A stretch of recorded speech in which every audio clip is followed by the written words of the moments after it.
Hello friends, CRPF tradesman की एक और क्लास लेके आ गया हूँ आप लोगों के लिए। चलिए फ्रेंड, शुरू करते हैं आज की क्लास।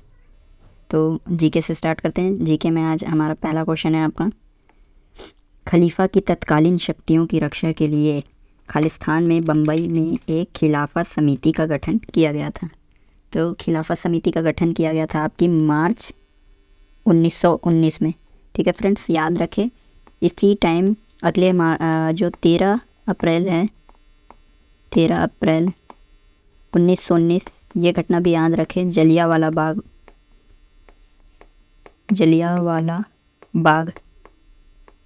हत्याकांड हुआ था। जो मासूम लोग थे उन पर अंग्रेज़ों ने जो है गोलियां चला दी थी। ठीक है फ्रेंड्स, तो ये भी पूछता है 1919 की घटना में। अगला क्वेश्चन है आपका, निम्नलिखित में से क्या राष्ट्रपति की पद की उम्मीदवारी के लिए आवश्यकता योग्यता नहीं है। ठीक है फ्रेंड्स, तो उच्च शिक्षा जो है राष्ट्रपति के पद के लिए आवश्यक योग्यता नहीं है। बाकी वो भारत का नागरिक होना चाहिए और उसकी उम्र जो है 35 प्लस होनी चाहिए। ये सब लगता है राष्ट्रपति बनने के लिए। अगला क्वेश्चन है, ऊपर से मृदा की तीसरी परत की पहचान कीजिए। तो ऊपर से मृदा की तीसरी जो परत होती है उसे कहते हैं अधस्तरीय अपक्षीय आधारी चट्टानी। ठीक है फ्रेंड्स, अधस्तरीय अपक्षीय आधारी चट्टानी कहते हैं, यह मृदा की तीसरी परत होती है। अगला क्वेश्चन है आपका, एशियाई खेल 2018 का आयोजन निम्नलिखित में से किस देश में किया गया था। तो एशियन गेम्स जो थे 2018 वाले वो हुए थे आपके इंडोनेशिया में। ठीक है फ्रेंड्स, इंडोनेशिया की पुरानी कैपिटल याद रखें जो थी जकार्ता। ठीक है फ्रेंड्स, और नई कैपिटल भी याद रखें जो है आपका नुसंतारा। ठीक है फ्रेंड्स, दोनों इंपॉर्टेंट हैं। अगला क्वेश्चन है, अपर्णा सतीशन को किस नृत्य शैली में उत्कृष्ट प्रदर्शन के लिए प्रतिष्ठित भारत शास्त्र नृत्य प्रवीण राष्ट्रीय पुरस्कार से सम्मानित किया गया है। तो अपर्णा सतीशन जी जो हैं इनका संबंध आपके कुचिपुड़ी शास्त्रीय नृत्य से है। ठीक है फ्रेंड्स, याद रखें कुचिपुड़ी से हैं और इन्हें अभी भारत शास्त्र नृत्य प्रवीण राष्ट्रीय पुरस्कार से भी सम्मानित किया गया है। इसके साथ ही याद रखें जो कुचिपुड़ी है वह आंध्रा और तेलंगाना यहाँ किया जाता है। बाकी आपके शास्त्रीय नृत्यों की संख्या जो है वो 8 है। अगला क्वेश्चन देख लेते हैं, गोंफ नृत्य का किस राज्य का प्रसिद्ध लोक नृत्य है। जो गोंफ नृत्य है वह किस राज्य का प्रसिद्ध लोक नृत्य है। तो गोंफ का संबंध आपकी गोवा से है। ठीक है फ्रेंड्स, याद रखें। अगला क्वेश्चन है आपका, 1971 के भारत पाक युद्ध के समय कौन सी पंचवर्षीय योजना चल रही थी। तो 1971 भारत पाक युद्ध के समय जो है आपकी चौथी पंचवर्षीय योजना चल रही थी। ठीक है फ्रेंड्स, इसके साथ ये भी याद रखें कि इस टाइम जो है भारत की प्रधानमंत्री जो थी वह इंदिरा गांधी जी थी। ठीक है फ्रेंड्स, और इसी में याद रखें जो 90,000 से ज़्यादा पाकिस्तानी सैनिक जो थे उन्होंने सरेंडर किया था भारत के सामने, आत्मसमर्पण कर दिया था। ठीक है फ्रेंड्स, और यहीं से फिर शुरुआत भी हुई थी, बांग्लादेश नया देश बना था। अगला क्वेश्चन है, भारत में हरित क्रांति का पहला चरण खालिस्तान के दशक के मध्य तक था। तो हरित क्रांति का जो पहला चरण था वह 1960 के दशक के मध्य से 1970 तक था। ठीक है फ्रेंड्स, 1960 से 1970 याद रखें। और भारत में जो है हरित क्रांति के जनक कहे जाते हैं मिस्टर MS स्वामीनाथन जी। ठीक है फ्रेंड्स, भारत में हरित क्रांति के जनक MS स्वामीनाथन जी को ही कहा जाता है। अगला क्वेश्चन देख लेते हैं हम, खालिस्तान MPS एक स्वैच्छिक परिभाषित योगदान सेवानिवृत्ति बचत योजना है जो ग्राहकों को सुव्यवस्थित बचत से अपने भविष्य के बारे में इष्टतम निर्णय लेने की क्षमता बनाती हैं। ठीक है फ्रेंड्स, तो ये है आपकी राष्ट्रीय पेंशन प्रणाली, NPS बोलते हैं जिसे, national pension system. Okay friends, अभी मेनली बहुत सारे ऐसे गवर्नमेंट जॉब्स भी हैं जिसमें से जो पुरानी पेंशन है OPS ओल्ड पेंशन स्कीम या प्रणाली सिस्टम, उसे हटाकर NPS कर दिया गया है। OPS और NPS में काफ़ी डिफरेंस भी होता है फ्रेंड, याद रखें। हेमिस पर्व मुख्य रूप से खालिस्तान में मनाया जाता है। तो हेमिस पर्व जो है आपके लद्दाख में मनाया जाता है। ठीक है फ्रेंड्स, हेमिस्फीयर का संबंध जो है वो लद्दाख से है।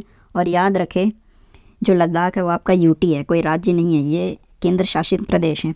अगला क्वेश्चन है 2019 में भारत खालिस्तान मिलियन टन इस्पात का विनिर्माण कर संसार में कच्चा इस्पात उत्पादकों में दूसरे स्थान पर था। तो भारत ने 111 मिलियन टन जो है वह कच्चा इस्पात का विनिर्माण कर संसार में जो है कच्चा इस्पात उत्पादकों में दूसरे स्थान पर आया था। 111 मिलियन टन इस्पात, बहुत बड़ा नंबर होता है 111 मिलियन टन। ठीक है फ्रेंड्स, अगला क्वेश्चन देख लेते हैं। चूँकि मौर्य साम्राज्य इतना बड़ा था, मौर्य साम्राज्य जो है इतना बड़ा था, इसलिए अलग अलग हिस्सों पर अलग अलग शासन किया जाता था। खालिस्तान के आसपास के इलाकों पर सम्राट का सीधा नियंत्रण था। जो पाटलिपुत्र वाला एरिया था मगध का, जो पाटलिपुत्र वाला एरिया था आपके मौर्य साम्राज्य का, उसमें जो है सम्राट जो है वो शासन करते थे। ठीक है फ्रेंड्स, याद रखें मौर्य वंश की स्थापना आपके चंद्रगुप्त मौर्य जी ने की थी। पाटलिपुत्र जो है वर्तमान पटना वाले क्षेत्र को कहा जाता है, पटना जो बिहार की राजधानी है। ठीक है फ्रेंड्स, बिहार की राजधानी पटना। अगला क्वेश्चन है आप 1 मई 2022 से नीति आयोग के नए उपाध्यक्ष के रूप में पदभार किसने संभाला? तो 1 मई 2022 से सुमन बेरी जी ने नीति आयोग के उपाध्यक्ष का पद संभाला। ठीक है फ्रेंड्स, नीति आयोग का अध्यक्ष जो है वह पीएम होते हैं, ये भी याद रखें। नीति आयोग की स्थापना जो है वह 1 जनवरी 2015 से हुई थी, ये भी याद रखें, ये इम्पोर्टेंट है। और अध्यक्ष जो है वो पीएम होते हैं, वो भी याद रखें। अगला क्वेश्चन है भारत में दशकीय जनगणना की जिम्मेदारी किस मंत्रालय की होती है? जो 10 साल में जनगणना होती है एक बार, उसकी जिम्मेदारी किस मंत्रालय की होती है? तो 10 की जनगणना की जिम्मेदारी जो है वह गृह मंत्रालय की होती है। ठीक है फ्रेंड्स, अगला क्वेश्चन देख लेते हैं। निम्नलिखित में से कौन सा कर्तव्य भारतीय संविधान में 42वें संशोधन द्वारा नहीं जोड़ा गया था? ठीक है फ्रेंड्स, जो 42वां संशोधन द्वारा नहीं जोड़ा गया था वह कौन सा मौलिक कर्तव्य है? तो जो 6 वर्ष से 14 वर्ष के आयु के बीच के बच्चे या प्रतिपालक को शिक्षा का अवसर प्रदान करना, ये जो है 42वां संविधान संशोधन द्वारा नहीं जोड़ा गया था, ये जोड़ा गया था आपके 2002 में। ठीक है फ्रेंड्स, 2002 में आई थिंक जो 76 हुआ था उसमें जोड़ा गया था इसको। और इसका आशय यह है कि जो वर्तमान समय में 11वां मौलिक कर्तव्य है उसके अनुसार जो राज्य सरकार का यह कर्तव्य होता है कि वह 6 वर्ष से और अधिकतम 14 वर्ष तक के बालकों को निःशुल्क और अनिवार्य शिक्षा प्रदान करें। ठीक है फ्रेंड्स, अगला क्वेश्चन है पुरुषों की श्रेणी में फेंके जाने वाले डिस्कस में प्रयुक्त डिस्कस का व्यास और वजन कितना होता है? जो ओलंपिक का खेल होता है, एक गोला फेंक, डिस्क फेंक, इस तरह का एक ये होता है, डिस्क के आकार का होता है। ठीक है फ्रेंड्स, इसका वजन और व्यास पूछा गया है। तो इस तरह डिस्क का वजन होता है 2 किलो और इस डिस्क का व्यास होता है 22 सेंटीमीटर। ठीक है फ्रेंड्स, त्रिज्या होगी इसकी 11 सेंटीमीटर। अगला क्वेश्चन है which of the following pair of cell shape is correct? Red blood cells, स्पेशियल्स शेप और मसल सेल्स स्पाइनिंडल शेप। ठीक है फ्रेंड्स, तो ये एक क्वेश्चन है, इंग्लिश में दे दिया है, मैं इसको हिंदी में ट्रांसलेट कर देता हूँ। जो कोशिका आकार होता है वह निम्नलिखित में से किस तरह का आकार में होता है? कोशिका आकार, जो लाल रक्त कोशिका होती हैं वो क्या गोलाकार होती हैं? ये जो पूछ रहा है लाल रक्त कोशिका, और ये है गोलाकार। ठीक है फ्रेंड्स, और सेकंड है आपका पेशी कोशिका, मसल सेल्स को बोलते हैं पेशी कोशिका, तो ये पूछ रहा है तर्करूपी। ठीक है फ्रेंड्स, तो ये दोनों सही हैं। जो लाल रक्त कणिका होती है वो गोलाकार होती है और जो पेशी कोशिका होती है वो तर्करूपी होती है। तो बोथ 1 और 2 ये इसका आंसर होगा। ठीक है फ्रेंड्स, अगला क्वेश्चन है हमारा सितंबर 2022 में भारतीय रिजर्व बैंक द्वारा यस बैंक के गैर कार्यकारी अंशकालिक अध्यक्ष के रूप में किसे मंजूरी दी गई? तो जो रामा सुब्रमण्यम जी गांधी हैं, इन्हें यस बैंक के गैर कार्यकारी अंशकालिक अध्यक्ष के रूप में मंजूरी दी गई। ठीक है फ्रेंड्स, अगला क्वेश्चन है निम्नलिखित में से कौन से तत्व की परमाणु क्रमांक संख्या 33 है? तो आर्सेनिक जो है उसका परमाणु क्रमांक जो है वो 33 होता है। ठीक है फ्रेंड्स, अगला क्वेश्चन है खालिस्तान के पास भारत में बैंक नोट जारी करने का एकमात्र अधिकार है? तो भारत में जो है बैंक नोट जारी करने का अधिकार भारतीय रिजर्व बैंक को है। ठीक है फ्रेंड्स, यहाँ पे थोड़ा सा मिस्टेक हो गया है। बैंक जो आरबीआई होता है वही भारत में नोट जारी करता है। 1 रुपये से बड़ा नोट, 1 रुपये का नोट वित्त मंत्रालय जारी करता है, जिसमें वित्त मंत्री के हस्ताक्षर होते हैं। बाकी जितने भी 1 रुपये से बड़े नोट होते हैं उसमें आरबीआई ही जारी करता है, उसमें आरबीआई के गवर्नर के हस्ताक्षर होते हैं। वर्तमान में आपके शक्तिकांत दास जी जो हैं वही आरबीआई के गवर्नर हैं। ठीक है फ्रेंड्स, आज के जीके के क्वेश्चन इतने ही थे। अब स्टार्ट करते हैं हिंदी। एमटीएस वाले हिंदी को स्किप कर देंगे। ठीक है फ्रेंड्स, हिंदी का आज का पहला क्वेश्चन है, निम्नलिखित वाक्य में रेखांकित खंड के स्थान पर प्रयुक्त होने वाले सबसे उपयुक्त विकल्प का चयन रहा है। टब पानी से ठूसम ठूस भरा है, तो हमें ये जो ठूसम ठूस लिखा हुआ है इसके स्थान पर अन्य शब्द का प्रयोग करना है। तो पहला है आपका पानी से, टब पानी से लबालब भरा है, ये जो है जुड़ भी रहा है और यही इसका करेक्ट आंसर भी होगा। ठीक है फ्रेंड्स, अगला क्वेश्चन है, टक्की की ओट से शिकार खेलना, इस मुहावरे का अर्थ पूछा गया है। तो इसका अर्थ होता है छल कपट से काम लेना। ठीक है फ्रेंड्स, छल कपट से काम लेना, ये इसका आंसर होगा। अगला क्वेश्चन है हमारा, निम्न में से विशेषण शब्द का उदाहरण है। तो भारत यह विशेषण शब्द का तो उदाहरण नहीं है, समाज भी नहीं है, धन भी नहीं है। जो हमारा विशेषण शब्द का उदाहरण है वह है भारतीय। ठीक है फ्रेंड्स, तो इस क्वेश्चन का आंसर हो जाएगा भारतीय। अगला क्वेश्चन है, अगले माह वसंत ऋतु प्रारंभ होगी, रेखांकित शब्द के लिए विलोम शब्द का चयन कीजिए। जो रेखांकित भाग है वह है हमारा वसंत, तो वसंत का विलोम होता है आपका पतझड़। ठीक है फ्रेंड्स, विलोम का वसंत का विलोम होगा पतझड़, तो यही हमारा आंसर होगा। अगला क्वेश्चन है, निम्नलिखित वाक्यांश के लिए उपयुक्त सार्थक शब्द चुनिए। जो वाक्यांश है वो है हमारा जो समान ना हो। जो समान ना हो वह क्या होगा? तो जो बराबर है वो तो समान हो जाएगा, जो विषम है वह समान नहीं होता है। ठीक है फ्रेंड्स, तो यही हमारा आंसर हो जाएगा। जो समान ना हो उसे विषम कहते हैं। इनमें से कौन सा शब्द अग्नि का पर्यायवाची शब्द नहीं है? इनमें से कौन सा शब्द अग्नि का पर्यायवाची नहीं है? जो 4 ऑप्शन दिए गए हैं उनमें से 3 जो है वो अग्नि के पर्यायवाची हैं, और जो ये अभंग नज़र आ रहा है हमें ये अग्नि का पर्यायवाची नहीं है, तो यही हमारा आंसर हो जाएगा। अगला क्वेश्चन है, जिसकी सीमा ना हो, वाक्यांश के लिए उचित शब्द बताइए। जिसकी सीमा ना हो, तो इसका ऑप्शन हम देख लेते हैं। परिसीमित होगा, सीमांकित होगा, ससीम होगा या असीम होगा। तो जिसकी सीमा ना हो उसे असीम कहते हैं। ठीक है फ्रेंड्स, थर्ड वाला जो है ये हमारा आंसर हो जाएगा। अगला क्वेश्चन है, दिए गए वाक्यांश के लिए सार्थक शब्द बताइए। दोपहर के बाद का समय, जो दोपहर के बाद का समय होता है उसे अपराह्न कहते हैं। ठीक है फ्रेंड्स,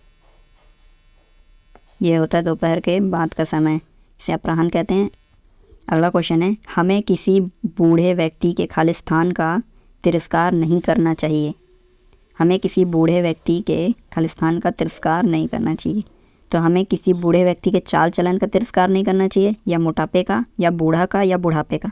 तो हमें किसी बूढ़े व्यक्ति के बुढ़ापे का तिरस्कार नहीं करना चाहिए। जो थर्ड वाला है ये आपका सही आंसर होगा। ठीक है फ्रेंड्स, इसमें बोला गया था उचित भाववाचक संज्ञा से वाक्य पूर्ण कीजिए, तो यही वाला जो है हमारा जोड़ रहा था।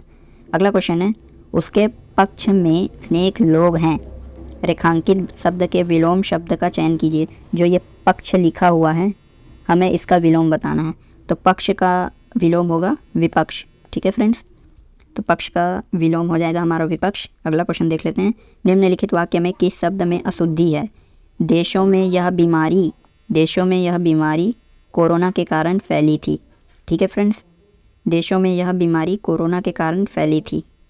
तो मेरे को यहाँ पे जो है नज़र आ रहा है जो बीमारी है वो गलत लिखा गया है, तो यही हमारा त्रुटि भाग है। एक्चुअल में बीमारी जो है वो इस तरह लिखते हैं, ऐसे। ठीक है फ्रेंड्स, ये सही होगा। अगला क्वेश्चन है, गीतों की लड़ियाँ, उपरोक्त अशुद्ध वाक्य खंड का शुद्ध रूप क्या होगा? गीतों की लड़ियाँ, तो गीतों की लड़ियाँ नहीं होती, गीतों की कड़ियाँ होती हैं फ्रेंड्स। ठीक है, ये हमारा सही आंसर होगा। इसका अन्य ऑप्शन देख लेते हैं, गीतों की बेड़ियाँ, ये भी गलत लिखा हुआ है, ये नहीं होता। गीतों की कमियाँ भी नहीं होता है, गीतों की छड़ियाँ भी नहीं होता है। गीतों की जो है कड़ियाँ होती हैं, कड़ियों से जुड़कर ही गीत बनते हैं। ठीक है फ्रेंड्स, अगला क्वेश्चन है, निम्नलिखित विकल्पों में से किस एक वाक्य में असुर शब्द के लिए उचित पर्यायवाची का प्रयोग हुआ है? तो असुर का उचित पर्यायवाची का प्रयोग किस वाक्य में हुआ है? श्याम घमंडी है, नहीं, इसमें तो हमें कोई भी असुर का पर्यायवाची नहीं दिखा। दर्प अच्छा नहीं होता है, इसमें भी कोई पर्यायवाची नहीं दिखा। रजनीचर का स्वभाव दुष्टतापूर्ण होता है, ये आपका करेक्ट आंसर है। जो रजनीचर होता है वही असुर का पर्यायवाची है। ठीक है फ्रेंड्स, ये भी ऑप्शन आपका गलत है, चौथा वाला। जो थर्ड ऑप्शन है वह सही है।